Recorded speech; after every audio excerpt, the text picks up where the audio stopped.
hang out for a few minutes after so it'll upload. Sure. There we are live with Michael Finney, the great Michael Finney. So Michael, it's great. It's great to have you on again. It's been a year and a half, since you were on last, and we had a good time last time. And Yes, you've been doing a lot since. So, we'll jump in. You did a video series that I caught some pieces on. I didn't get to get into it and watch a whole lot of it, as the world pulls us in many directions. But to just talk as we get going on this. Just talk a little bit about what you did and how it's doing, and cool stuff that you got going on. Well, thanks for having me on again. I appreciate it. The video that I did was really, I woke up one day and I said, hey, I've got some time to put some thoughts down on video, because, you just get going and you have ideas that you want to convey to your students and to then students in general. And sometimes all these ideas, if you don't put them on video or write them down, then they kind of get lost in the shuffle. So I just decided to turn the camera on one day, and I'm not a high tech guy. I don't have, multiple cameras and editing skills like some guys do. So I just set up one camera, and I talked at it for about, 3-4 hours one day. And I pared it down to about, I think I called the video 100 minutes, and that's what it ended up being. So an hour and 40 minutes of, the common things that I run into in golf lessons, and the ways I try to approach lessons, and what I think is important, what I think is not important, prioritizing what I see day to day when I'm giving golf lessons. So I just turned the camera on and kind of started from the address routine and the grip and all the way through the golf swing, the pivot. And, I went off in a few other branches, talked a little bit about impact and stuff like that. So,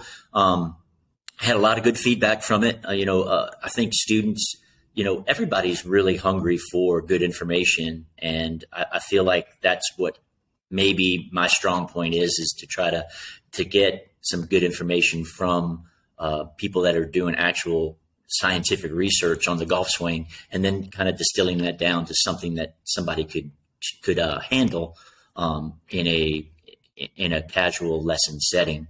I don't always get the job done, but I feel like I do a pretty good job of maybe translating that stuff to the common golfer, and that's what I did. You've given enough talks and lectures and presentations, but getting in front of the camera is different, because your mind, at least for me, when I first got started doing YouTube stuff, and I've been very lax with it lately, but when you do get in front of a camera, it seems like your mind is racing, that you want to say a whole bunch of different things, and you're trying to gather your thoughts to say it. As someone told me, that the best advice I got was just imagine that you're explaining it to an 8-year-old, because right. The more that you learn, and as coaches, we learn from different people when we go to seminars, and we get into the scientific research, and pretty soon we become so far from where we started. Let's say from when we got into coaching to where we are now. You've been in it a very long time. Roughly 30 years, or you've been around the golf game. 1990, Yes, but you've been in teaching about 30 years. I've been in it for about the same amount of time, but to relate it to somebody who's, whether they're a beginner or scratch, or they're aspiring tour pro or tour pro, some of the things that we have in our head that's crystal clear to us, to explain it to somebody who's going to watch a video or we're giving a lesson to, sometimes we say it in a way that they'll say, yes, I understand, but it goes right over their head. So when you were doing videos, did you have to do a number of retakes, or were you pretty seasoned given off the presentations you did? Well, because it can become very frustrating. I know from experience. Right. No, you're right. It's very challenging to organize your thoughts. So I did actually do a small outline, for each of the topics that I wanted to hit. Very and smart. I wrote down 2 or 3 things on each of those topics, and I had them kind of sitting to the side of the camera, big enough to where I could glance over, and if I kind of lost my train of thought, I could go back to those points. So I definitely did an outline. I struggle with ums and ahs like everybody does, when they're doing, whether it's a podcast or a video. And I'm trying to get better at that. Listening to myself after, it's very humbling to understand how good professionals are, it is, compared to what I do. So, but anyway, that day I just said, hey, I'm going to put something down. And it took me a full morning and a little bit of the early afternoon. And I didn't do a lot of editing. It was just one take. If I messed up, I'd start again. and then just go right through it. So I did it in 10 minute chunks. So it wasn't like I did 40 minutes in a row. So I could turn the camera off, kind of gather my thoughts, and then move on to the next part of the outline. But yeah, it worked out pretty well. Tell everyone, and I'll have it in the summary, the link, but tell everyone if they want to go check it out, if they want to hit pause now, or they want to look after it, where they can go check your videos out. It's on Vimeo. Vimeo hosts it, and I think I have it on sale for $35. And it is Mike Finney, 100 minutes of golf research, or Mike Finney golf research 100 minutes, or something like that. Okay. Hopefully you can put the link in there for me. I forget the exact name of the video, but again, I got a lot of good feedback. I know 100 minutes is, everybody's used to 100 seconds nowadays, right? So it's definitely for somebody that wants to maybe take a little bit deeper dive in. And I caught a little bit of brushback from actually a guy that I played college golf against. What's his name? He played the tour. Paul Stankowski was teasing me because I think I had put the video, I had touted the video in some back and forth that we had, and he's like, "Oh, you're trying to sell your video." I'm like, "Well, to be honest, I do this for a living. I teach for a living, and I have spent a lot of time and money on researching the golf swing, and I feel like I put out a lot of stuff that is free, and done some stuff with Paul Wood at Ping for the Golf Science website and stuff like that. So this was an opportunity for me to say, hey, this is information that I've gathered, and I want to charge for my time. And so I charged a small amount for it. And for the most part, everybody was pretty respectful of that. And I think I did a pretty decent job of getting across my thoughts and what my opinions are. And I know I have people that disagree with certain things that I say, but that's part of the golf instruction. Well, I think you get to a point you have to charge something. And I was reading something interesting last week about the lady who was the logo designer, and this is going back many years ago to when it was what's now Citibank, when it was Citi something and some other bank, and they merged, and they wanted her to develop their logo. And they meet with her at they have the big powwow, all the CEOs and higher ups are sitting around this table, and within like 20 minutes on a napkin, she draws up the logo with the umbrella that says Citi, because that was the two logos, and she meshed them. Right. And they had paid her an enormous amount of money. And they said, well, don't we get a discount, or don't we get something? Or, you did this in 20 minutes. Why should we pay you full rate? And she said, I did that in 30 years in 20 minutes. Right. I mean, she's got 30 years of experience that came up with this, and it's still their logo. So obviously it's unbelievable. And it was a different perspective on the reality of, hey, there's many, many years and decades behind this experience and the information I'm giving you. This isn't I read an article in Golf Digest, and here's how I tweaked it to not get do plagiarism. So yeah, there is value to that. And if someone doesn't appreciate it, well, then maybe they're not the right person. Right. And I don't even know why I brought that up, but I just, I spent some time, I gathered up some information, and, I think some people feel like it's, worth a couple dollars to view it. So absolutely. Yeah. We need to, I think coaches tend to give too much away for free. Because we're always trying to help. We have I think that the common denominator on coaches across the spectrum is a deep desire to help other people. A lot of time we've all given free lessons or helped somebody out, but at some point you have to, as you said, you're making a living at it, and you have to pay. You have bills to pay, and you got to eat and all those other things. Exactly. Now you do, speaking of helping out and giving back, you do a lot of work with juniors, and they're having a lot of success with Division I scholarships and playing very high junior golf and at the next level. And I want to bring that to light, because I know you post on, the success of some of the kids, but I think that a lot more people need to know about what you're doing and how you're helping these young people get a lot better at golf to the point that they're able to play Division I. Just can you talk about that? I don't know if you have a program that you've implemented. I know you have a junior program, but as far as getting kids to elite level, I'd like to know more about how you're doing that.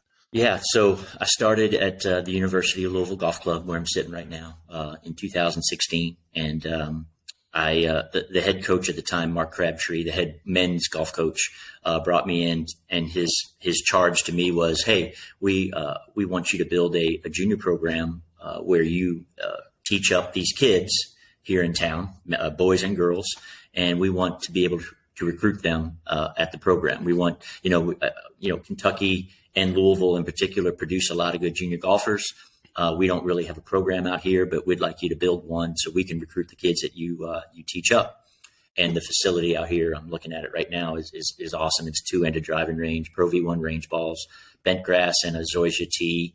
Lots of great short game area, lots of targets, and it's a world-class practice facility. So, when I had that at my disposal, I just started the junior program like anybody would, and it seemed to attract some medium experience to heavily experienced young kids.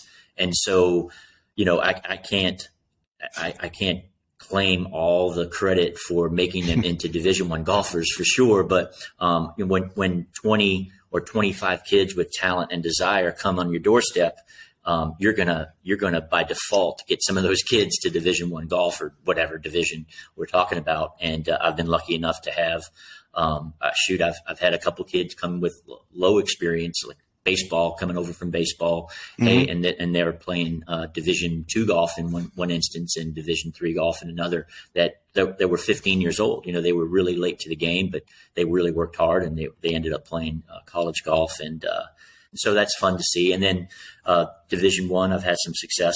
Matthew Troutman's a freshman at University of Oklahoma. My son Jackson is a freshman at the University of Cincinnati.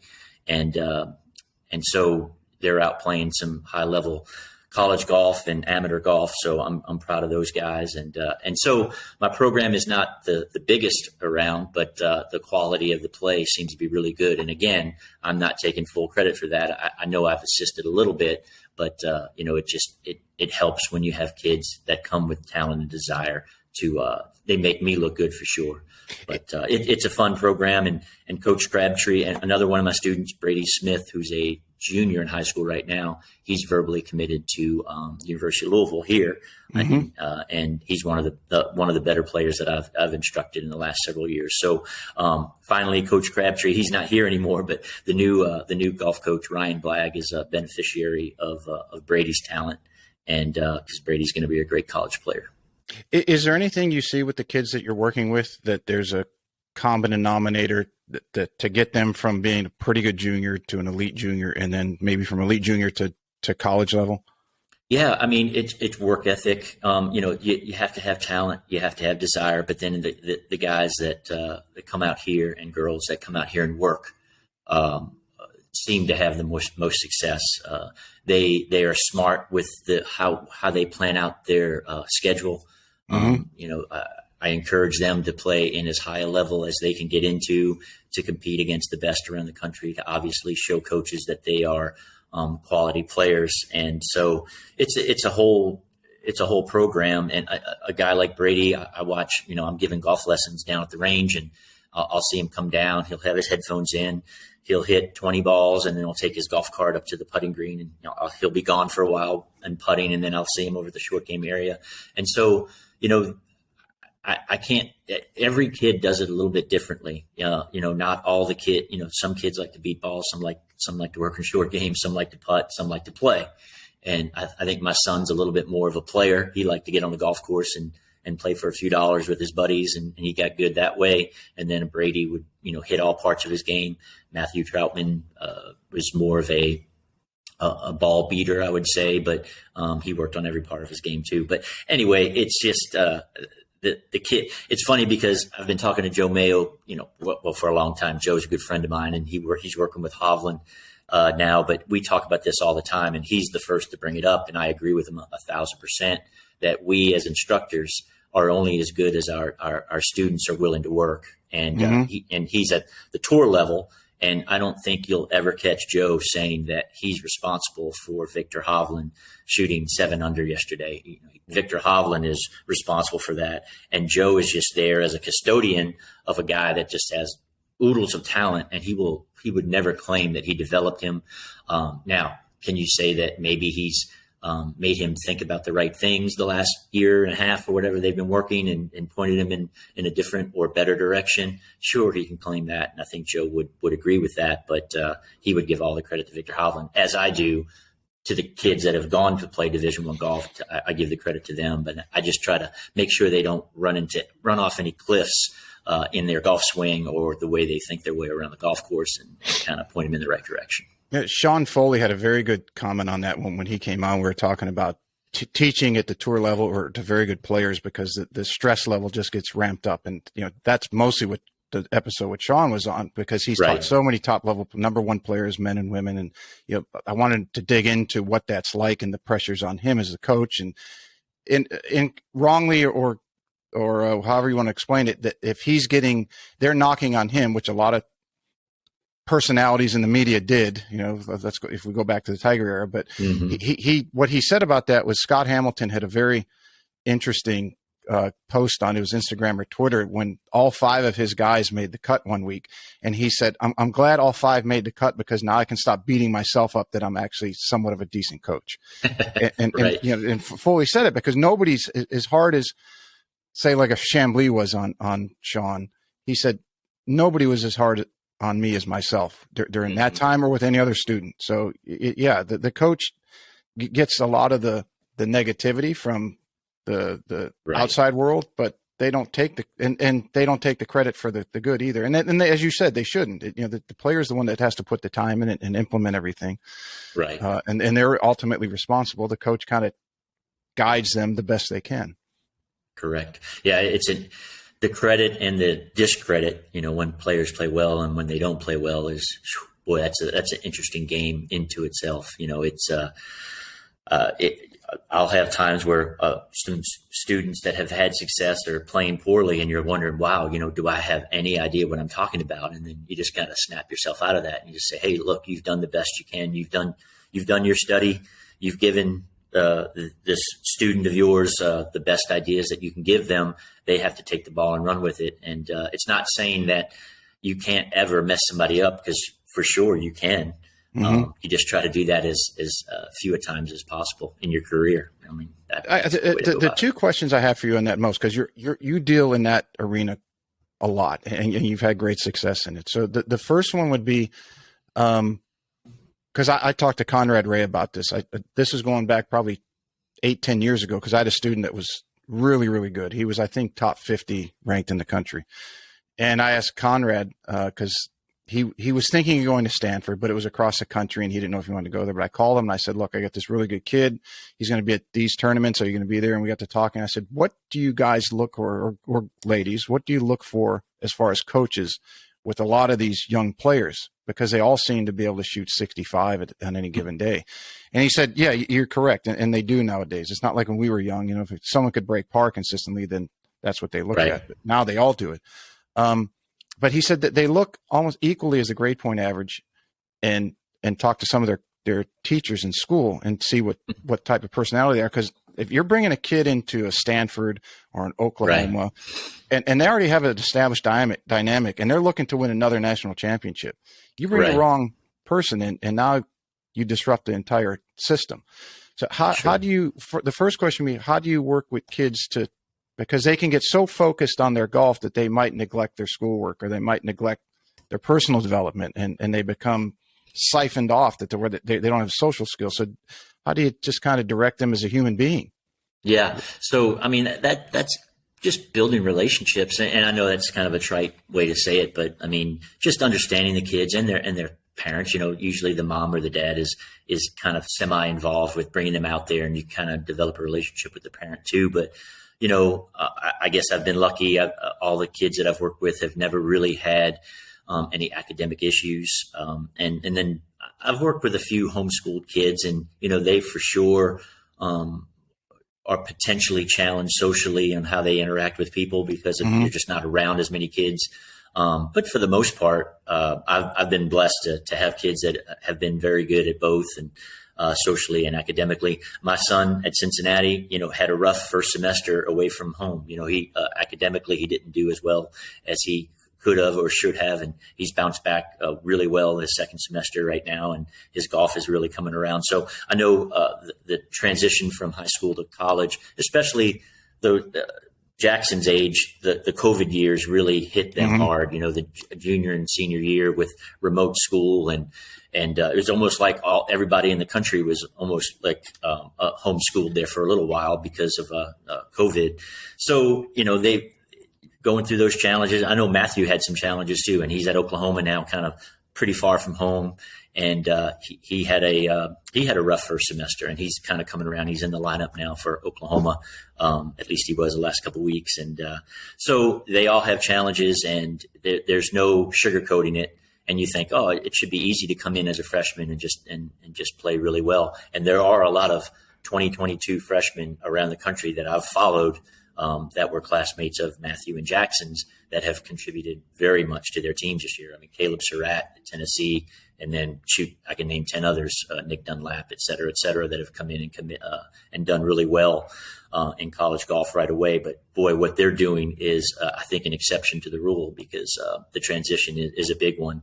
And as far as how I can help them prepare, I mean, I'm definitely concentrating on the golf end of it, and then just building relationships with them and just checking in on them every once in a while and saying, how is school? If they're in high school still, and make sure you don't overschedule. I see that a lot with upper end players. They try to overschedule, and they don't have any breaks in between. And in the summertime, I guess it's okay to do that a little bit, but throughout the rest part of the year when you're in school, they've got to watch that so they can take care of their academics. So the other question on that, and this is everybody either has to deal with this as a coach or instructor, but the helicopter parents, because they're very well meaning, but right. They go to a certain level, and the question I have used to pose to them is, look, I understand that it's your child and you want the best for them, but if you want them to succeed, then I'm giving them the things that they need to do on the golf course, but there's also the other part that you need to do to improve if you want them to get to the level that you think they can get to. So at some point, I mean, they have to have some self-reflection too. How do you go about handling the helicopter parents? It seems to be a growing trend, and yeah, it's like a giant wrecking ball that just keeps coming. Right. Yeah. I mean, that's a great point. Just talking to the parents, and being upfront with them and saying, look, I know you're the one that remembered to bring the umbrella when the forecast was rain. And I know you're the one that brought the extra pair of socks, but you've got to start talking to them about preparation for rounds of golf. You don't know this, but I recently was named the head coach at the St. Xavier High School here in town. Very cool. Where Justin Thomas went to school. And so I'm going to be I was doing this stuff before, but I'm going to be doing it even more so, with this. It's a very historic golf program in the state. They've won a bunch of state championships. So the pressure will be on, to produce more winners. And I'm going to have to take those parents who want the best for their child and say, hey, look, it's okay to help them out when they're 9, 10, 11, but once they start, get up 13, 14, 15 and get into high school, they need to remember the umbrella. They need to remember the extra sleeve of balls that don't want to go tee off in a tournament with 3 golf balls and just little stuff like that. And letting them grow, and then sometimes letting them fall on their face. Let them forget their umbrella and get wet all day, and I bet you they won't forget it the next time. But ever. Helicopter parents, I've had a few in the past, and and with YouTube, they think that they know a lot about the golf swing, which some of them do, but I think, just like, a student coming into you that's saying, hey, I saw this tip here, I saw this tip there. It's the same thing with their son or daughter, where they think they know where I should go with their golf swing. And I'm like, well, you're paying me, for my time for my advice. And I just don't think the number one thing to worry about him at this point in time is where his feet are pointing, well, I saw this video where they put the alignment stick here and he started hitting perfect draws. I'm like, well, okay, it might have worked for that person on the video, but leave it trust me. And for the most part, I've found families that do that. There are times when parents get a little bit too close and maybe interject too much during golf lessons. And I'll have talks with them after the lesson and just say, hey, look, we're working on some stuff and I've got an idea of where I want to go here. And maybe we just let me kind of be the sole voice, at least in the lesson setting. And maybe we can get a little bit more bang for our buck, during that lesson. So, as a very high rated coach and someone who people seek out, and you're sought after for your expertise and your opinion, and you're not shy about your opinion, but you're also very well read and educated, and you believe in your point of view. And you were part of the Nick Chertox and Sean or Chris Como's Open Forum, I believe is the title, right? At the PGA show this past year, and there was a disagreement. I would have to is what I would call it, between you and Scott Fawcett, and Trillium Rose was on, and she discussed a little bit, because I guess she was sitting between you two, and so she was literally in the middle of the discussion or the debate. And Scott's been on, and I know him from being on the show as I know you. So I don't have favorites or anything, but I wanted to ask you what that discussion was about, because amongst the coaching world that heard it, and then the word spread that it got a little bit heated, as most golf discussions do. But I just wanted to get your take on what that was all about, and just kind of what's been happening with it. Sure. I mean, we probably don't have enough time. To be honest, it didn't get really heated on my end. I didn't really get to say anything, so it was like 5 or 6 people on the panel. Fawcett, Scott was part of that, and then Chris Como and I were.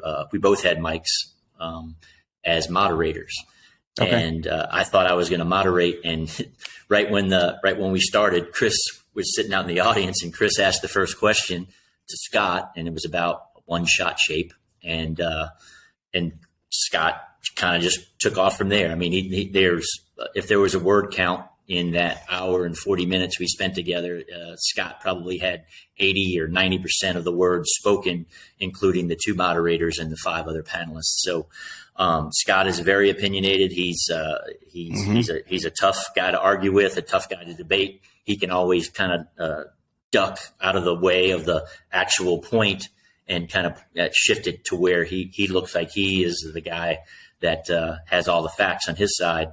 And so he's a pretty interesting guy to talk to about something that he believes in. But people on that panel, Marty Jerkson, the engineer at Ping, who's played in several major championships, he's as good or better player than Scott. And he really didn't get a chance to give his point of view either. And I don't really think it got heated between me and Scott. I think Scott was very adamant about the fact that you teach what you want to teach, I'll teach what I want to teach. I'm like, well, Scott, that's not really, we're not discussing anything if we just say that, we're not talking about the issue. And it was really about 2 things. The whole panel was ended up, because of Scott's speaking, went in 2 directions. One was whether one shot shape was the way to go. And Scott will say he's talking about tee shots. He's not talking about irons. He's okay with people if they want to shape them both ways, tour players or club golfers. And he'll say that the driving is where he wants pick one shot shape and do it all the time, whether it's a draw or a fade. But he'll push people to fades. He likes people working it left to right. And then Marty Jerkson and I think Eric Hendrickson, another engineer from Ping, who was up there in Trillium. And it was Nick Clearwater, I think, was the last panelist, the golf tech guy. The Ping guys have kind of come to the idea that, hey, getting closer to 0 face and path will give you more ball speed, and your face control really does get affected whether you choose a 0 path, a -5 path, or a +5 path. Your face control is your face control. And so why give up the distance when you can just, get close to 0 and hit the ball straight, and the ball is going to go further. The further the ball goes down the fairway, then your strokes gained will improve because you have a 130-yard shot in instead of a 150-yard shot. And I think that's where Ping comes from. And then Scott comes from the player's perspective. I talked to all these players, and anecdotally, I can say that no, one shot shape is superior. And then Chris Como jumped in and would say, well, Scott, what are you talking about? Because really, when it comes down to it, the golf instruction is about face control. That's what golf instruction is. When it gets to a certain level, I'm not talking about teaching a beginner to get the ball off the ground, but right. When you get to become a scratch golfer and a tour player or a mini tour player, it's who can control the face the best in my mind. And so Scott seems to think that if you choose a 4 left path, that then you have a -3, -2, -1, and a 0 face where the ball is going to start left of the target and cut to the target. And that's the best way of going about golf. And I think the ping engineers, myself, I think Sasha McKenzie, who wasn't involved in the panel, all believe that no, if you choose a zero path, you can have an open 2 face, an open 1 face, a 0 face, a -1 and a -2 face. You can have all those faces, and the ball, your dispersion pattern is going to be just as tight as if you chose the left dispersion pattern. But my contention is if you do choose a left path and you cut the ball doesn't have as much ball speed, so that you're going to hit the ball shorter, and your dispersion will tighten a little bit because you can hit your sand wedge into a tighter dispersion than you can hit your 7-iron into. So by taking the ball speed off with a little bit of a cut pattern, yeah, your dispersion might tighten, but the only reason you tighten it is because the ball's going shorter. And so then the strokes gained loss comes into the discussion. And again, we can go round and round and round. And then Scott usually ended the argument by saying, you teach what you want to teach, I'll teach what I want to teach. Why are you trying to tell me what to teach? And I'm like, well, I'm not trying to tell you what to teach. I'm just saying that I think face control is not better because you choose a left path.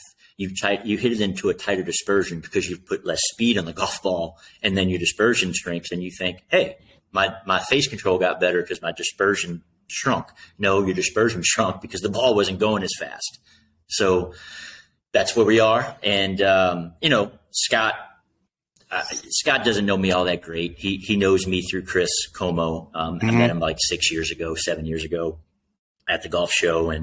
And so he kind of uses me as like a little bit of a punching bag. Like I'm in a recent podcast, he said, I'm a new biomechanical guy that, out there reading research. I'm like, well, no, I'm a golf teacher. I'm a regular on the tee golf teacher who happens to read some of this stuff and tries to apply it to his golf lessons. I'm definitely not a scientist or a researcher. I'm a golf pro. And so he kind of tries to put me in a bucket there. And, he calls me a name the other day on a podcast, but then at the same time, he says he's a good guy. He's a passionate guy. And then he calls me the name again. So he called me a good guy and an a-hole in 15 seconds, 2 different times. So he's got some issues. I like him. He's a passionate guy. I like his passion, but I think he maybe needs to kind of take a look at some other points of view a little bit harder, and not just dismiss them as quickly as he's likely to be. I'll give you one example. I know I'm rambling on here, but Victor Hovland 2 years ago is standing on a driving range at a tour event, and there is a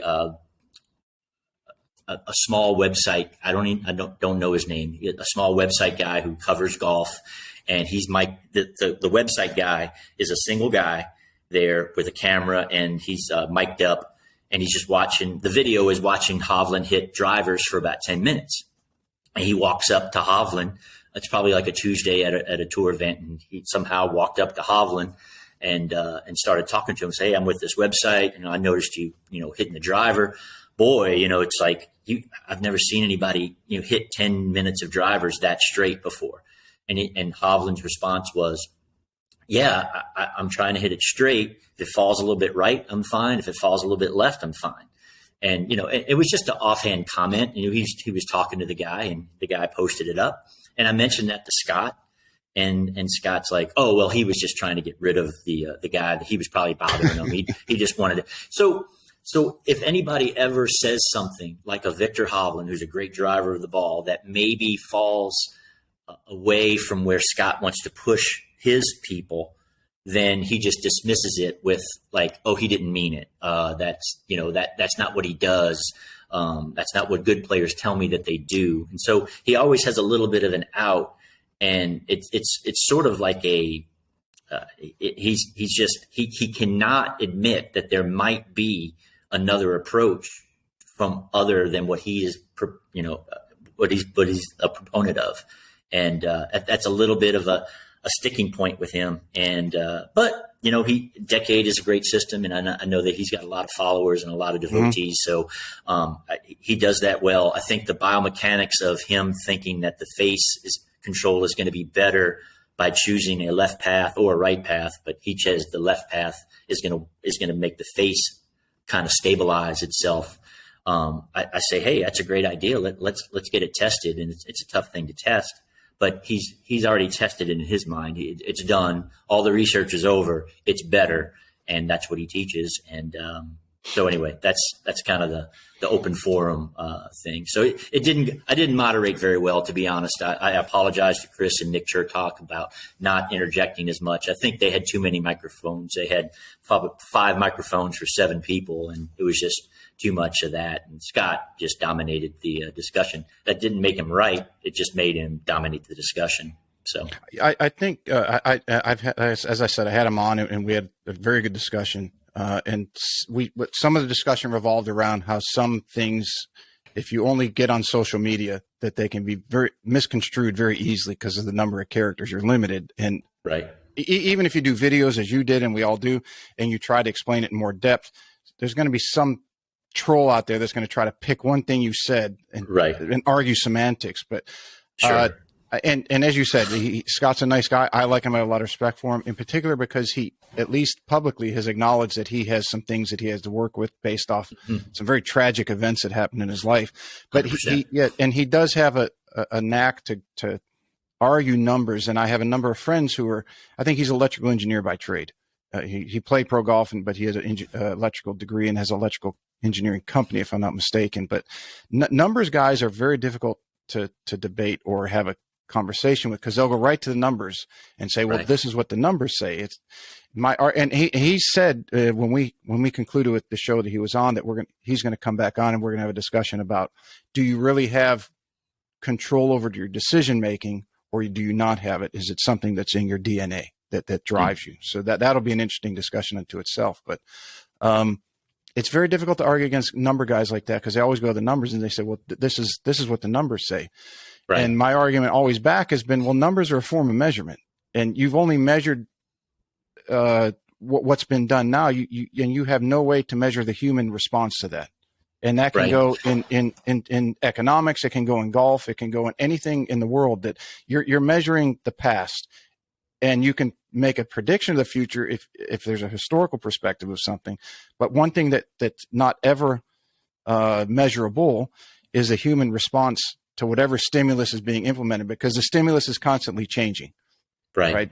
Because of new technology and new ways of doing things. And like Doc Brett McCabe says, you're never going to reach your potential, because as you get better, your potential constantly increases. It's like trying to, I think the imagery that he used when he came on was in that movie with Tom Hanks, where he was on the island and he had the volleyball Wilson, and every time, and when it was in the ocean, every time he tried to swim towards it, he pushed it further away.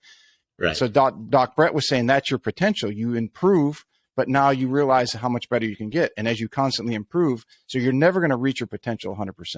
So that's my somewhat analogy to the numbers guys is, those are great measurements, but the human element is going to change.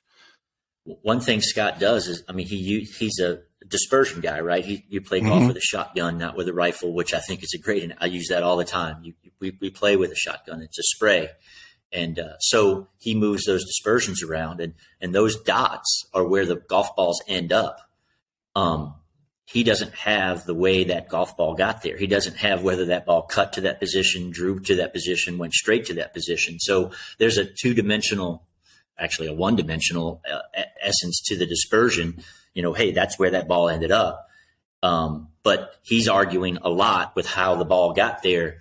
And so those are two different things. I mean, I agree that, moving the dispersions around and where you aim, that's a great way to learn how to aim. And that's what he does for a living.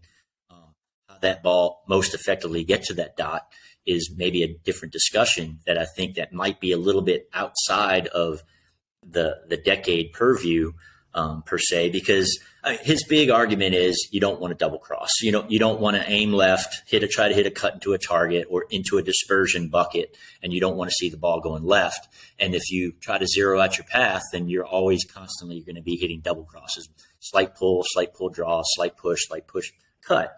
And again, that's where we kind of get off the rails, where I think it's okay because the dispersion is going to be the same because our phase control is going to stay the same. It's not going to be improved by a path that you choose to cut it into those dispersion buckets. So, and the other big part of that whole open forum night was block versus random practice. And wow, have we just, as an industry, just knocked that into the ground and beat it to death? Both are beneficial. Block practice has its place, and random practice has its place. I mean, the ultimate random practice is playing a round of golf.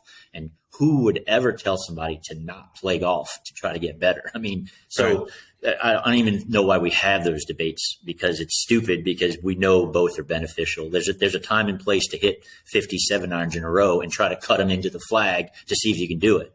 And then, hit some draws, hit some straight shots. So that was another big chunk of that open forum time that I think we kind of was almost a waste of time, because I think we all agree with that.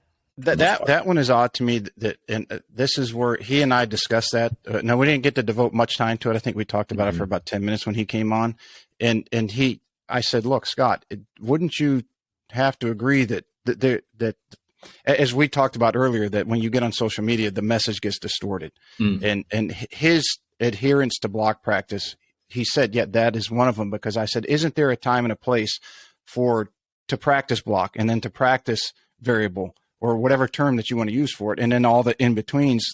And the examples I used was like, if you're teaching a tour pro and they're on the road for 3 weeks and they're home for a week and then they go back on the road, they're obviously doing variable practice every day, as you said, they're playing. But when they come home, to having a tour pro have block practice is a very good thing, because you're making small adjustments to their swing. And at that level, as you know as well as anyone, you make a small adjustment to a tour pro swing. That's a big thing for them as they're playing under that type of pressure. But if you're working on somebody with a swing change and they don't have an event for 3 months, then block practice is a good thing, but you need to segue them into the variable practice so that they're practicing implementing that. And even he agreed that, that's the ultimate goal. So I'm not trying to defend him, and I'm not trying to say, I think at some point that in some way, shape, or form, we're all trying to describe the same thing in different words. Some of us, as he illustrates, might lean towards his expertise more, because that's what he knows. But I think in the bigger picture, having these discussions, as hard as they might be, and the ramifications afterwards where it might cause relationships to go askew, they are improving the game. And when someone spends a lot of time, as you have with torques and forces and face control, and as he has with the numbers and the course management, understanding that as things progress, something in there is going to need to be tweaked. It's just proving it to the other side might take a little bit longer than each party hopes, because someone has to admit a little bit that something might have been wrong, and that person that might have been wrong now might be a little bit wrong later, but all to the benefit of everybody. But it is difficult, just to use the human element. It's hard to admit when you put that amount of time and passion and research into something and part of your life, if it is slightly askew, that at some point you have to miss it. If your goal is to for the betterment of your learning and your students and everything else. Well, I mean, he might have a great point. I mean, they're working your path left as the club is closing, as the club face is closing through the ball, which every club closes through the ball. Maybe working your path left does something to the face, and maybe it does quiet it down or stabilize it, but it hasn't been proven. And I think, there's a lot of guys that draw the ball, that are really good drawers of the ball, that have a lot of success. So you just can't discount that. So I think it's a good theory. I think he just thinks it's almost, in his mind, it's settled.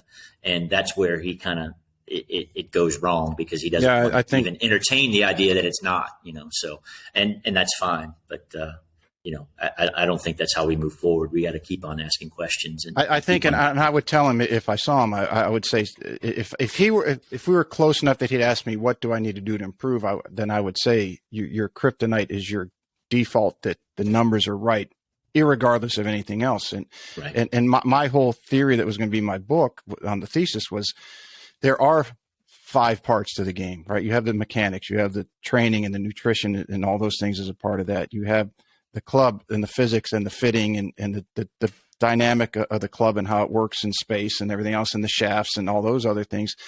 And you have the psychological, and then you have the integration of all those. It's like, which one of those pieces does a golfer need at any particular point in time to continue that upward trend? Amen. And I would say, Scott, it's not always going to numbers. There are other parts of the game that you have to include in this theory or in this quest to reach whatever levels a student wants to reach. I think in his heart of hearts, he knows that. I think when he gets on, and again, these are like my podcast, even at long form, it's hard to always get all the message across. And if you get on a short form, it's even harder. And if you get on social media, it's the hardest. But yeah, I think he comes from a good heart and tries to do things, but he understands if he has a downfall, but he does get probably overboard on his responses. As you said, he took up the majority of that time. Right. And you know, that's fine. I'd talk to him again, in talking to other people that are smarter than me and that had listened to that whole exchange. It's sad because the smart guys, we need to keep them engaged, and we need to keep them involved to help us out, because when they get turned off, whether it's, I don't know, some people just want to pound, and I'm not talking about Scott here in particular. I'm just a golf instruction entity wants to go down this road and say, hey, this is the way it is. It almost does a disservice to, bless you, to the instruction business. I think we need to all be a lot more curious and a lot more, quiz each other about, why is that important to study? Why is that important to introduce to a student? What's the background to what you're saying here? Where's the meat and potatoes of this piece of instruction that you're giving? And what you just said, the 5 things in your thesis, I've admittedly said, hey, look, I'm a mechanics guy. I also have good relationships with my students. Everybody thinks, well, Mike's must be a mechanical, technical instructor. But I mean, that's an insult to me to think that I don't develop relationships with my kids and the students that I have, and the adults for that matter, and ask them about how their day's gone, how their week's gone, what's going on in their life other than golf. So I definitely know how to be an instructor, a fairly well-rounded instructor, but I just happen to try to dive into the mechanics a lot more than a lot of other people do, and right or wrong. And that's kind of where I gravitate. So if you want to have somebody take a look at the mechanics of your swing, I think I would be a good choice. Am I Butch Harmon? Can I put my arm around you and tell you you're the greatest player in the world that the world's ever seen, and you out and win a tour event? Maybe not. Maybe I'm not the guy for that. But I feel like I do a pretty good job of what I do. So. Well, as you said, that there are many players who hit draws that played very well. I mean, from Kenny Perry, right there in your backyard, was a phenomenal driver of the golf ball, super long, super accurate. And I have seen some of the world-class club fitters out there that could take somebody's club. They could give them one club and they could say, go ahead and make your swing, and they'll hit a 5-yard cut consistently. And then they'll give them the same club head, excuse me, with a different shaft in it, or tweak the shaft by cutting it as little as a 1/4 inch off the tip, or starting with a different raw frequency and tipping it and cutting it from the butt end, just slightly different. And they'll hit a draw with the exact same swing. Now, there will, at the elite level, there will be micro changes to the feel and how they're reacting to it. And as you work with the handle and the club face, there's going to be modifications of that. But still, for someone to be able to make their swing and get a completely different ball flight, it's like, well, you can look, your numbers say this, and yes, shot patterns are this way, but I can sit there and take somebody and change their shot pattern, and they can get the same result. So there are bigger parts of that. No doubt. Not to argue, Scott, if he listens to this, I'm not trying to argue. I'm just trying to say there are more parts of this that can affect the output that he's getting. Meaning the input that you put in can affect the output. Or you can change the input and get the same output is what I'm saying. And that goes for, I had Ishmael Ben Hayoun on about a month ago. And Ishmael is an AI guy that all the major manufacturers will use that company. He's at Altair. He works for them. And they will go to him if their engineers have a design for a club, an iron, a hybrid. You take your drivers in particular, and they'll know through the physics. You got a lot of physics engineers that'll say, hey, we did this design, but now they're starting to split hairs. If we move the weight 1/8 of an inch or 1/4 of an inch to here, we're not quite certain how it's going to affect it. So can you run it through your programming and tell us? And he can run it through and say, here's the results. through thousands and tens and hundreds of thousands of input data. But my question to him was, well, if the data that you're inputting is slightly skewed, how do you know that the output, that you can rely on it? And his response was, there are outliers, and in the programming it's built in. But when you get to the super fine tuning, there will be a slight, maybe plus minus percentage point. He said, but with the hundreds of thousands and maybe even millions of input data they have, that if something's that little off, then it's going to get factored out, or it's going to be so small it's not even negotiable. But wow. It was interesting that he said he couldn't say who he worked with. I take that back. He did say he did a lot of work with Cleveland, because there was a Forbes article that Cleveland and Altair were doing some work on. I believe it was wedges. But off air, he was able to tell me which clubs were that he had influence on or input. He said they'll hire him, but it's for consultation. It's not for final decision.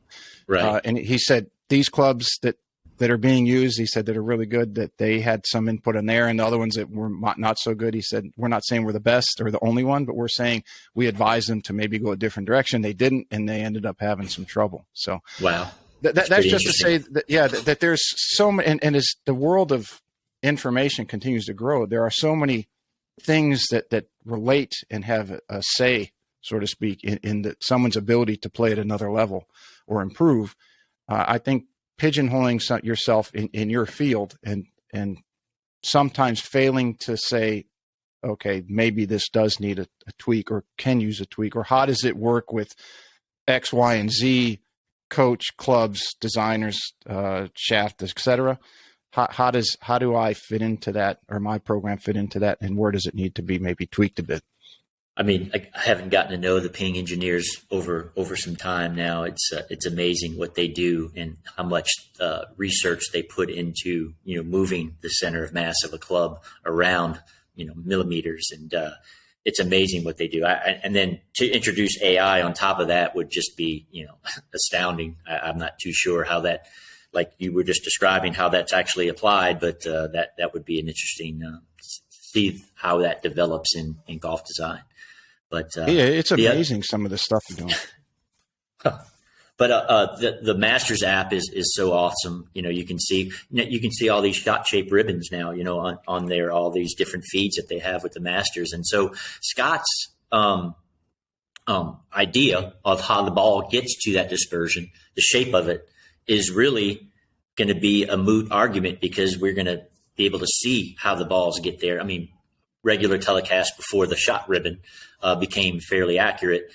We were just guessing how the ball got there because you couldn't see it on TV. But now and sometimes the cameras are a little bit off, so it's hard to see if it was a draw, a fade, or a straight shot. But lots of times you can see, and then they have curve numbers up top too, which is pretty. It's cool. amazing, so isn't it? Really, yeah. The argument that he's having with people is almost going to be not even a factor, because we're going to be able to see with our own eyes.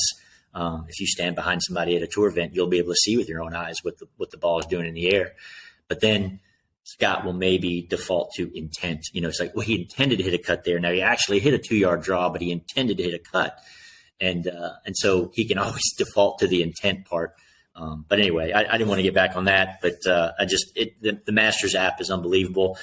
Gordon Sargent and then Sam Bennett shoots the 4-under. Everybody's touting Gordon Sargent, including me. I thought he might do some damage out there, and I saw that he was 2 over for this morning's round already, so he's 7 over for the tournament. What a talent that kid has, and cheese and Pete's 195 ball speed, and doesn't even look like he's swinging that hard. Which cruising is amazing. 195. It's crazy. I thought Top Tracer was putting out some garbage numbers last year when they flashed those numbers up. And I talked to J.M. Butler, a kid who plays at Auburn. He says, well, no, Mike, I've played with him. I think he is producing that. And lo and behold, he is. I mean, he's hitting 20 by Rory or whoever he played with the other day, Justin Thomas, 20 by him. And I watched some of his shots yesterday, and he hit a couple of drives that were 350, where I looked at some other long players. They were hitting at 315 on the same hole. So he's legit that long. And the go ahead. The comment that popped up right away, and of course it did, is well, and you to use your Twitter post, because it was unbelievable, where his hips are almost perpendicular to the target line, and the club head isn't even a parallel. Right. But of course, here come the comments. Well, he's going to blow his back out. And it's like, really, based off what? Just because he can open his head? I mean, he's a physical phenom. Right. So why is he going to blow his back out? And Sam Bennett's pretty similar. If you saw that his club was not even I saw your his post hips on were that almost too. as open as that. It's just, I mean, I think the back issues are a aggregate of all things that you've done to your back your entire life. And, being a golfer that hits a lot of golf balls, I think everybody has a time frame where something's going to give somewhere. I don't, what Chris Como has done with Jason Day, a lot of people are giving Chris some credit to work around, some of Jason Day's back issues. And I will give him credit for that. Letting his right leg straighten a little bit more, whatever trite thing you want to say that Chris has done with Jason Day. I think God is the only one that knows when somebody's back's going to give way. Will Zalatoris, his back is bothering him right now. So, and you got guys that look like Joaquin Neiman, whatever his last name is, that will never have a back issue his whole life. And then you have guys that look like they have swings that don't put any pressure on their back and they have back failure. So I think it's a really, really hard thing to predict. I think it's so complex that, but we like simple stories as golf students and golf teachers and golf consumers. We like the simple story of, oh, that swing's going to hurt his back and that swing's not, when I don't think obviously you can ever make it that simple. So no, I've had a great guest list, as you know, you and the whole litany of, for coaches, you, Trillium, Sean, Andrew Rice, Martin Chuck. The list is endless. And then everybody else I've had, I've been very, very lucky. It's part of the reason the show's grown so much. But Michael Carroll, Fit for Golf, Mike, he's the trainer. Yeah. And he posts a lot, and of course he gets a lot. Well, this is going to hurt his back, and this is going to hurt someone's back. And you shouldn't lift heavy, and you shouldn't do this. And Michael's like, okay, well, golfers, especially at the elite level, are doing things repetitively over and over and over and over and over again. And at some point in every sport, people who do things repetitively that often are going to wear their body down. And when Richard Geyer, the famous back surgeon, was on, he said, just plainly, he said, look, the human body is not designed to do the amount of repetition in any professional sport that's required in today's world. It's going to eventually give out at some point. So to say that a certain swing type is going to hurt somebody's back or not hurt somebody's back, as you mentioned, we don't know. And Joaquin Neiman's how much right lateral bend does he have? He's like more than almost 45 or 30 degrees of right bend. It's like, and I remember Mike Adams was at coach camp this year, at Andrew's coach camp. And I think somebody brought that up, and he said, according to his system and his measurements of grip and everything else, and that Joaquin, because of his stronger trail hand, that he needed that amount of right bend. And Joaquin asked him, and he said, no, based off how I measure in my system, you should have a lot of side bend like that. So keep doing what you're doing. So, but we don't know. The big man upstairs knows, or Destiny knows, but no one knows. And if they say they do, they're probably full of shit. And we run into a lot of those people in this business and probably every other business. But there's the people that sometimes come across as you can't approach them and challenge them at all. They're usually the ones that are kind of the ones that are putting out the BS. They're the ones that need to be challenged. When you say something that is just challengeable, you cannot challenge what I'm saying. Pretty much what they're saying is garbage, and that's it seems to be a fairly big trend in a lot of facets of life. So society, I think that's becoming society right now. That we're going through a very difficult part time in our country. I want to touch on one thing as we're talking about how messages and things get skewed compared to what the originator or the research or the scientist are saying. And one of those, because we both know him, you're obviously you're a lot closer to Sasha McKenzie than I am. I've had him on a couple times. I've had lunch. We've talked a lot about a lot of different things, but with the stack system that he and Marty Jertson developed, and it's growing great. And I'm very happy for the success, and it's growing because it works for people. But the thought process that gets skewed is where people think that they have to maintain their swing mechanics or what they would need to do to hit the balls straight or to their shot pattern versus training for a specific purpose. So you give your opinion on that and how you see how that works and things like that? Yeah, in the talks that I've had with Sasho and just listening to him give talks to other groups of people, basically the system is it's a stimulus to make you swing. It's overspeed and overload training. So overspeed when you have light weights, overload when you have heavy weights, and changes the moment of inertia of the club. And we, as a golfer, learn how to deal with a stick that's weighted and balanced differently when we're doing our 8 swing reps in a session. And it's a stimulus to the body to make us do something different. And it's just swing stick fast. It's not line the club face up for impact, for sure. He wants you to learn how to make a stick go fast, the tip end of it go fast. And he is not under any delusion that making these stacked swings is going to necessarily 100% of the time make you more accurate or 100% of the time make you less accurate. He's just trying to make a human being swing a stick faster by weighting it differently, and then tracking your progress, and then having him suggest programs that are going to maybe help you down the road swing the club faster. So that the stack doesn't have a club face, right? I mean, it's just the shaft. It's a round shaft that we twist about that we when we're hitting it. So now making the stick go fast, and you purposely try to hold off the face and keep it open or over roll it, then obviously I don't think he'd recommend that. I think he wants you to try to make as golf-like a motion as you can, but that's not the priority. The priority is to make the tip of the club go fast.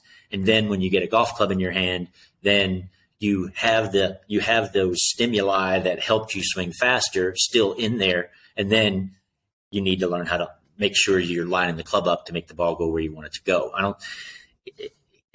don't think he would ever call it an accuracy improver.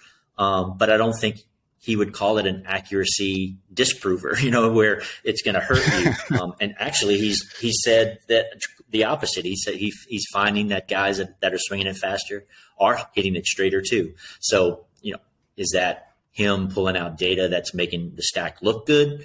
Maybe, maybe not. But I think it's probably worth a try. And I think he's got a lot of people that are ramping up their speed and hitting it further down the fairway. If they're 120 in the rough or 150 in the fairway, maybe it's a little bit of a trade-off there. Hey, I hit it further, but I'm in the rough, but hey, I still get down in whatever amount of strokes I am from 120 in the rough versus I think what is it?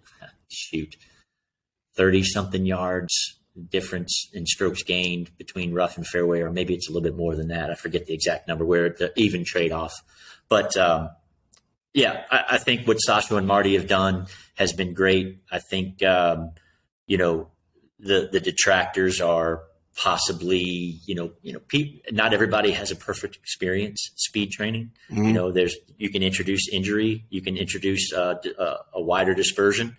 And those are two of the things that probably are the biggest pushbacks that he gets. But I think the percentage of people that he's helping versus hurting is pretty far in the helping category. So, did I touch on anything that made sense there? Yeah, absolutely. The thing that I spent a couple of years in the club fitting side of the business, and it was interesting to me that we would get a lot of usually college kids and college golfers or just college age, that 18 to let's say 25 range. They're full of testosterone, the guys, and they're ready to show how strong they are, fast they are. And we used to tell them it's not so much about force production as it is speed generation. There is a difference. I want to ask you your thoughts on that in a minute. And they wouldn't believe us. They thought because at their age that no matter how hard they swung, that their speeds would increase. So we would set up the radars and everything else. Okay, get warmed up, however you need to do it. Get your driver out. Tell us when you're ready. They'd be ready. I say, okay. Go ahead and hit your whatever speed you want to hit. And I say, okay, now ramp it up. However you feel you need to ramp it up.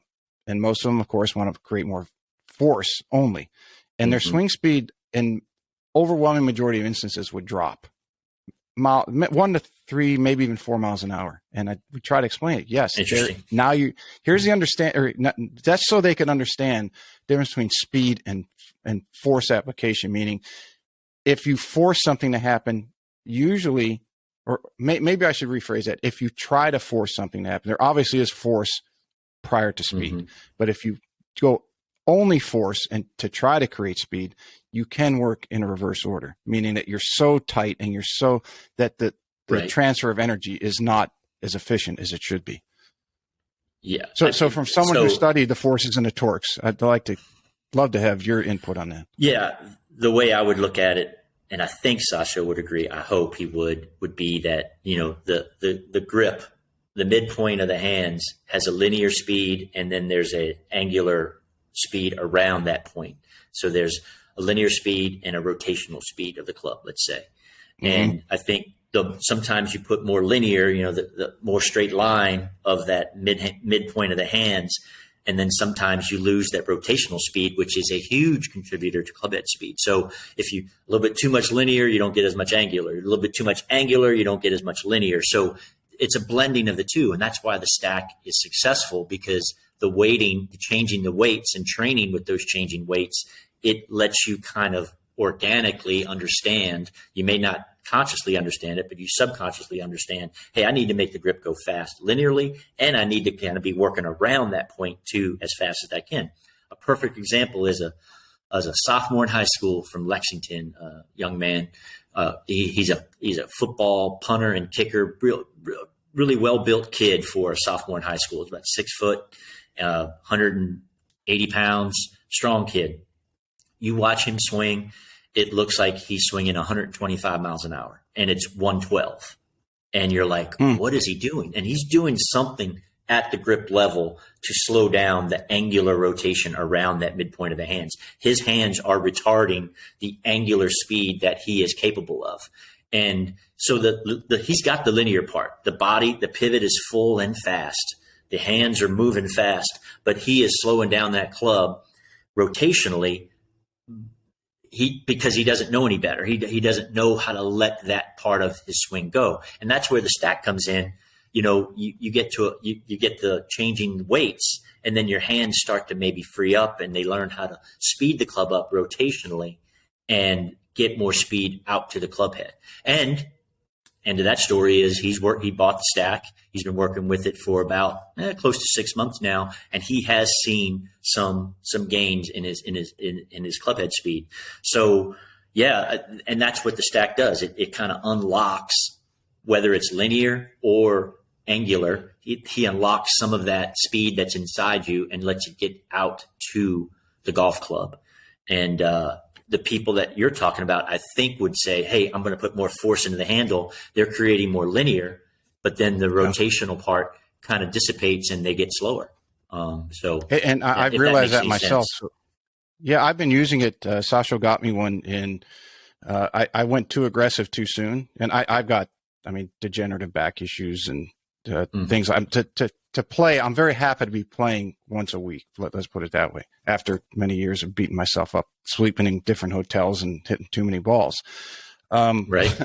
But so I took some time off, and he said, yeah, just don't hurt yourself. Train, but don't overdo it. Was a genesis. I had a post a couple weeks ago that says, hey, everybody, you want to swing as fast and as hard as you can, but do it responsibly, because it's better to train consistently than it is to overdo it and have to take 3 weeks off like I did. So as I was getting back into it, and I couldn't figure out until you just said it, I noticed that I was putting more force, and as you said, I was putting force linearly, and I wasn't getting as high as I thought I should.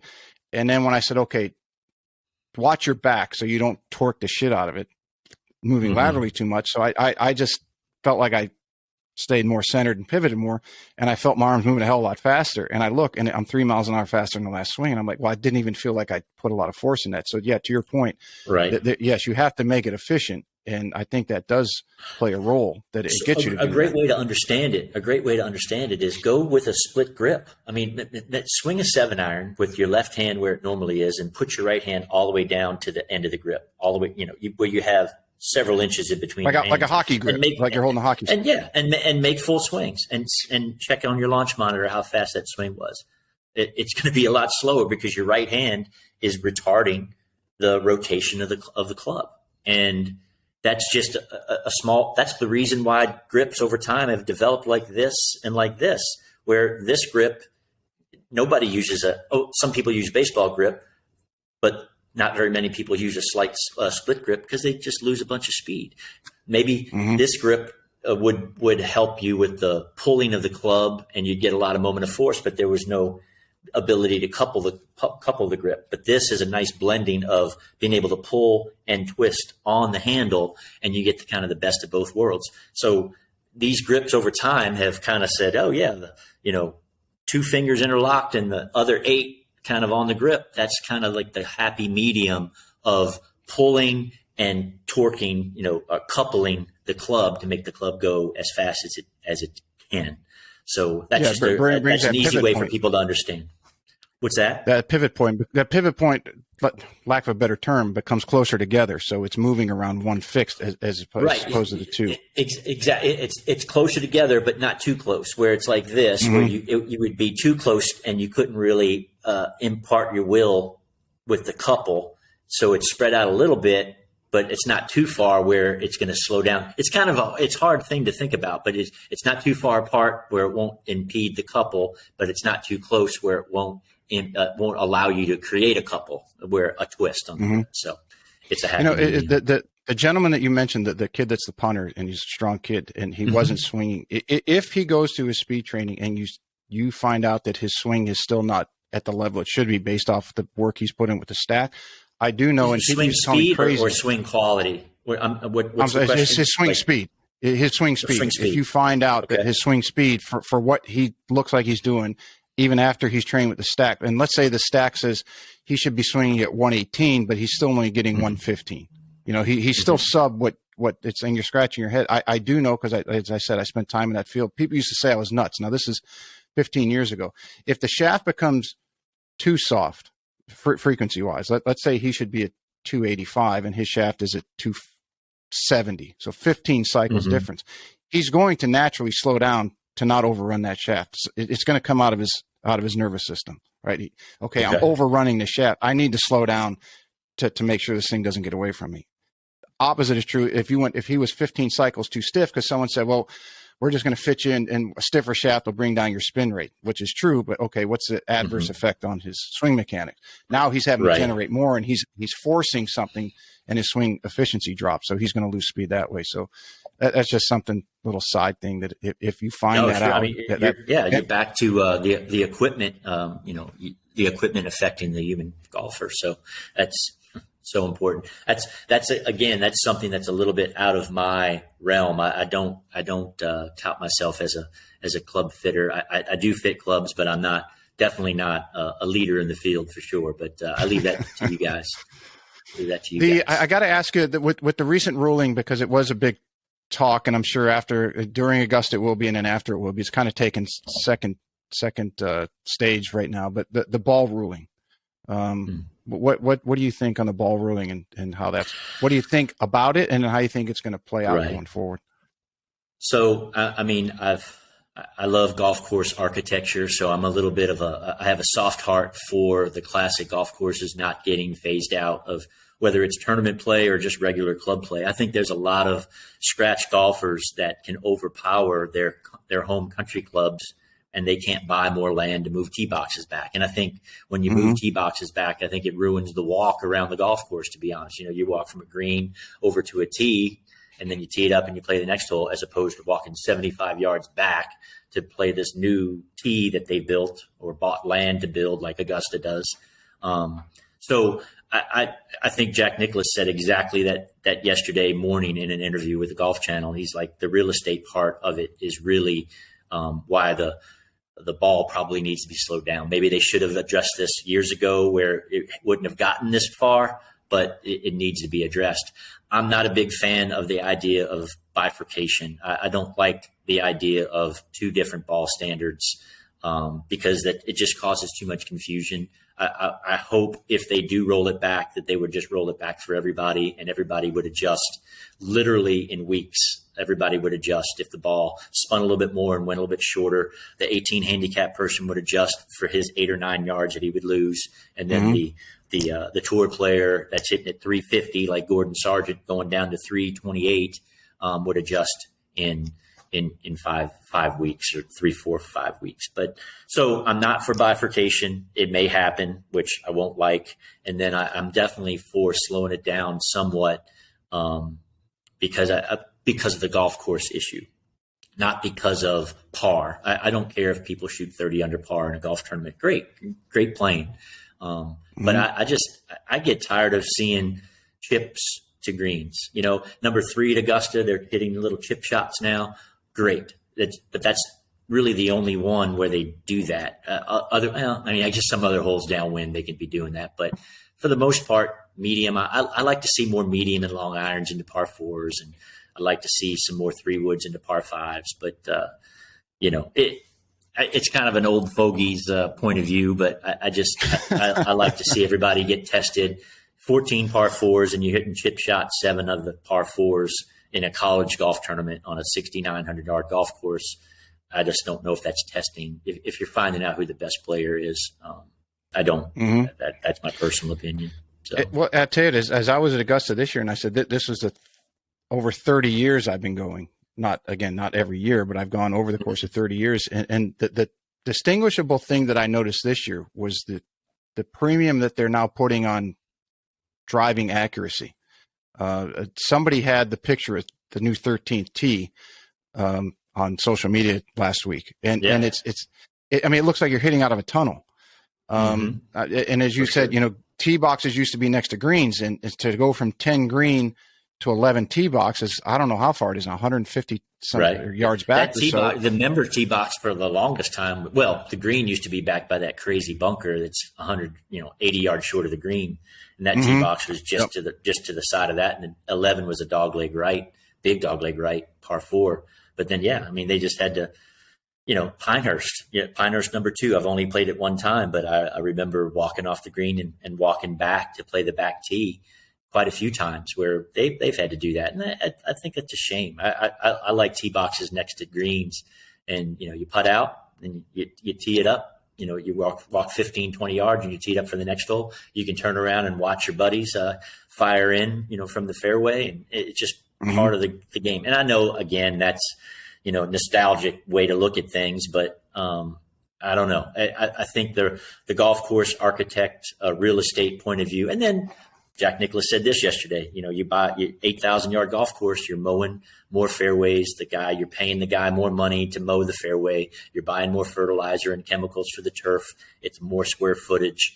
And, money-wise, golf courses are bad investments already. They're going to be even worse when they're 8,000 yards long, all of them. So I don't know.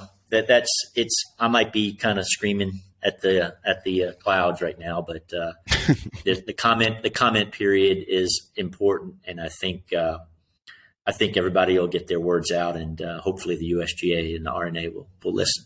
So, well, as far as Augusta, not only have they stretched it out and made it more narrow, but the angles, and I was telling some friends that we were up there Wednesday. They'd been for the first time, and I noted the guys with the satellite measurements, right? They're out there measuring where balls land and so forth. And I said, look, if anyone's going to do it exactly right, it's going to be Augusta. So it's not only the length and narrowing the window to hit it through, but it's also adjusting the angle. So if I'm not mistaken, 13, if you're looking from the tee to the fairway, has moved to the left. So they've got to aim somewhat to the right. And if they don't turn it over, now they're even deeper into the trees. And they have that food, I don't know the technical term. I don't want to make anybody Augusta mad at me, but the food pavilion, where you get your food, it's behind concessions. Yeah. So it's behind 10, behind 15 tee in that little area where you can look at 11, you look at 12, and you can look at 13 tee and then down the fairway. So we're standing there, and I'm telling my friend, look, this is right where Mickelson hit that shot between the trees. It's so dense now that there's no way someone's hitting that shot anymore.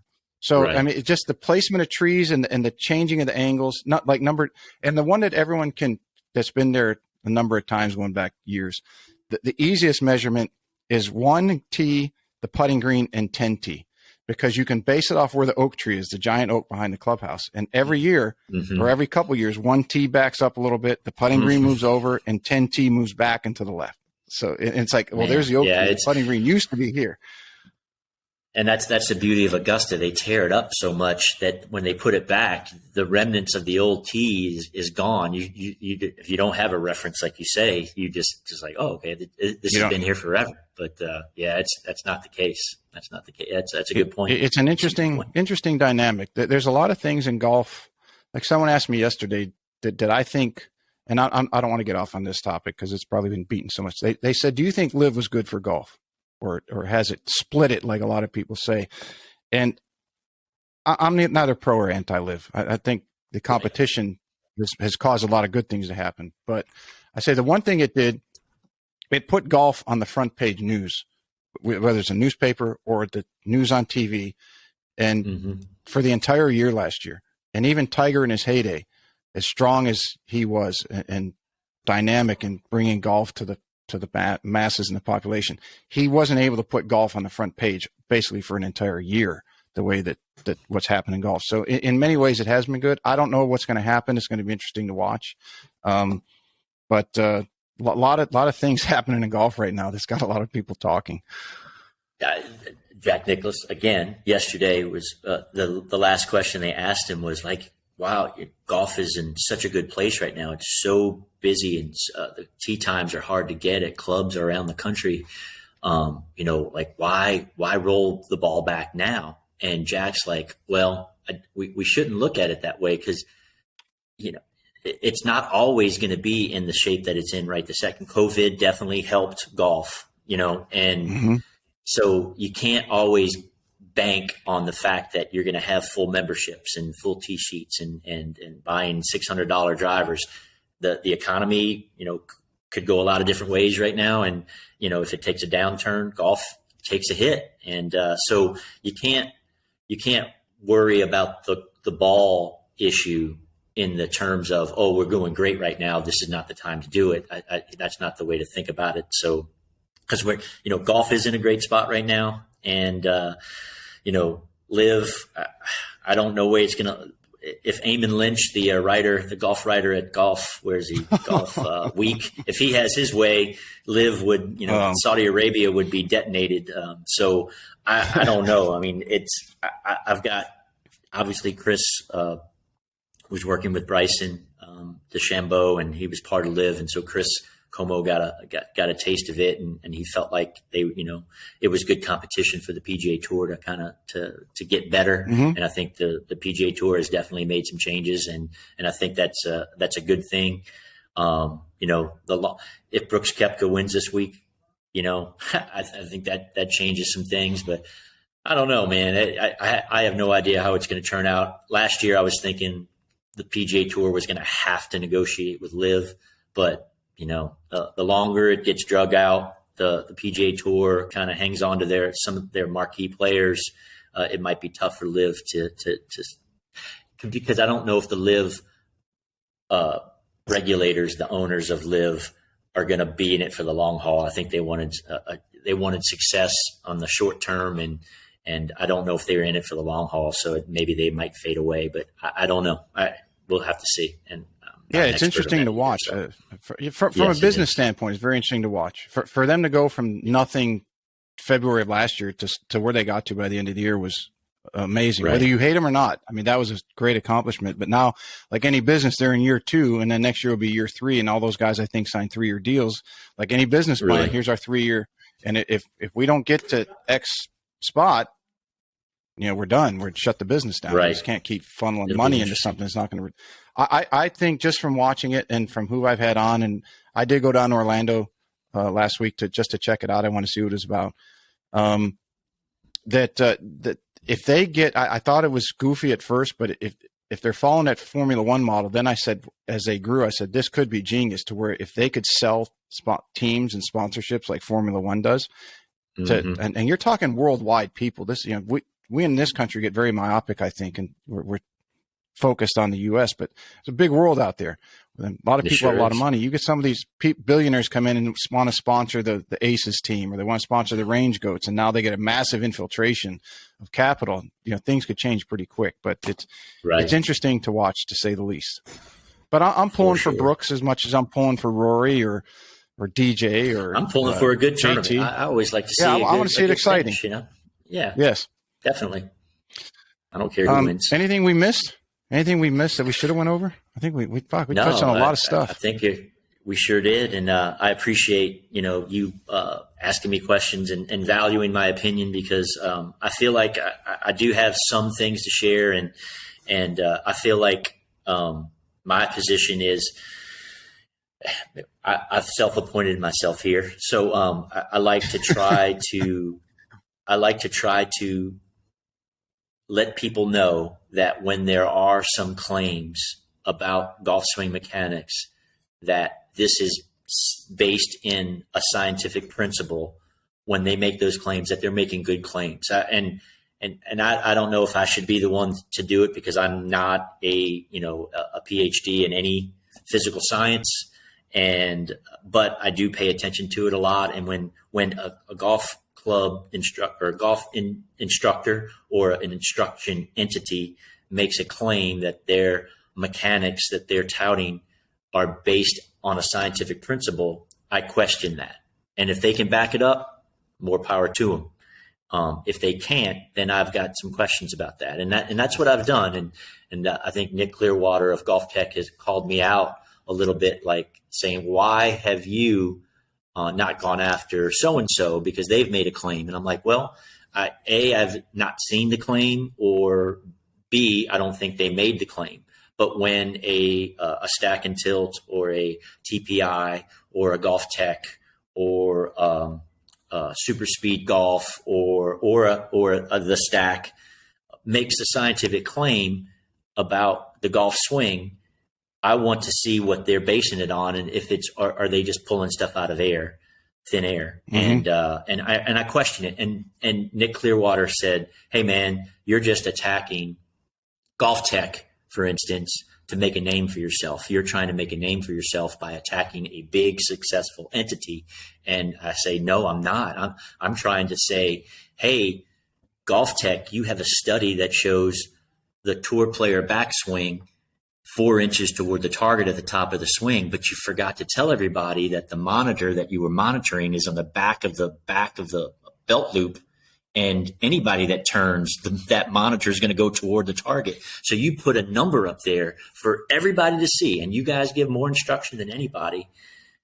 You're responsible for this instruction business here, because you give a lot of golf lessons, and you give some bad information to somebody. You don't tell the whole story, and then somebody searching the internet might think, hey, I got to move 4 inches toward the target in their backswing, and that ruins people. It ruins people thinking that. And so that's when I call him out, and he says, well, you didn't call out Mike Adams and Terry Rolls about measuring their forearm and whatever that they do, and with their grip style, like you were talking about earlier with Neiman. And, I go, I don't think they make scientific claims. I think they're saying, hey, there's a correlation here that we see, and we're going to push somebody in this direction. They're not saying that, the hips go 4 inches toward the target on an average tour backswing, when it's not. So there's a difference between claims and that have data to back it up, and then claims that don't. And I don't know. It frustrates me, because it looks like I'm always, David and Goliath. I'm always shooting at I take some shots at TPI. I take some shots at Stack and Tilt for sure, the golfing machine. And people think I'm just trying to build my name off of that. No, I'm trying to say, hey, there is some real science out there. And I got 15 PhDs together a couple of years ago for 2-3 different Zoom calls, and I videotaped them and gave them to Paul Wood, basically, to $25 donation. You can listen to all these PhDs discuss scientific golf swing mechanics issues for a $25 donation to the Golf Science website, which helps run the website, helps sponsor young researchers to be able to go to the World Scientific Congress of Golf. So it's not about money. It's not about notoriety. It's about, hey, let's get science actually into the golf swing mechanics discussion, and let's get the garbage golf swing science claims out of golf instruction. And that's kind of where I've come from. And I've gotten some people that follow me because of that, and then I've gotten some people that trash me because of that, and I'm fine with it, because I know I'm coming from a good place, and I'm going to keep doing what I do. So, well, to go back to the definition of science or being in the scientific world is you put your things out there and then you look for the peer review that if the goal is to continue to make something better and improve it, hey, get the feedback from other people who have maybe a different opinion or a different area of expertise and say, have you considered this? And I think you might there's peer review of PhD to PhD for sure. But then I'm a peer of Nick Clearwater, although Nick Clearwater is director of instruction for Golf Tech and I'm a teacher in Kentucky. So we're maybe not on the same exact level, but I certainly can say, hey, take that thing down, take that stupid graphic down before hundreds of thousands of people look at it and try to do this in their backswing, shoving their hips to the target. That's all I said. And that's just one small example. But I think everything should be reviewed. Everything should be challenged. And if you can't back it up, then, maybe you should consider taking it down yourself. So that's maybe the golf world should go to more of if you have a theory, and you don't have to be a PhD, but if you have a theory, then you write a paper, summary of your paper and your findings, and you submit it. And it can be put on the PGA of America website because it's got so many people. Or you come up, someone can, I don't know who would come up with one. I'm not going to do it, even though I may make my podcast grow, but I'd rather talk to people. I'm not going to put that time in.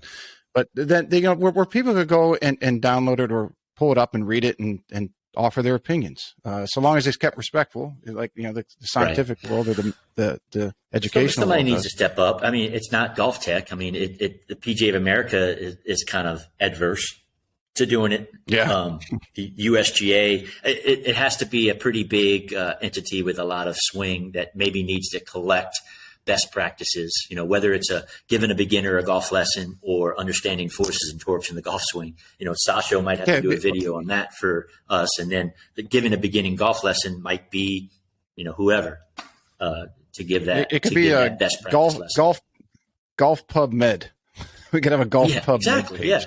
Yeah. Collect it all. And I don't know. It's an interesting thing because then, once you put yourself out there, like I've put myself out there as sort of like a somewhat of a guardian of all this stuff, and people laugh about that all the time. But, once you put yourself out there, it's easy to take shots, and it's easy for me to take a shot at Golf Tech or Stack and Tilt. It's easy for me to say, hey, Andy Plummer, just because you take the club inside, hands go in on the backswing, doesn't mean you tap into a scientific principle of angular momentum, like he likes to say. Well, you're taking advantage of angle. It's like, that's not really how it works, Andy. But people think when you challenge them that you're just trying to kind of use them to crawl up the totem pole. When no, it's really just like, hey, let's put some good information out there and let's destroy the bad information. And that's what I've done. Cool, it's good. Yes, you got time for emergency 9? We'll do some fun questions. Sure. Wrap up here. Sir, I know I've kept you quite a bit of time. I know you got teaching. No, you're good. And this is the time of year you guys are warming up. I asked you the first and last one before, but I'll ask them again because maybe your taste in music has changed or you had two in your mind before. But your walk-up song to the first tee at, let's say, the Ryder Cup or any big event you're going to play in, what are they going to play for you? Where do you have them play? Jeez, you're walking up there, get the crowd all into it. It's probably I'm a Pearl Jam, Foo Fighter kind of guy, so I don't know if I could pick out a song, but I could probably find one pretty fast between those two groups. One habit that all golfers should develop.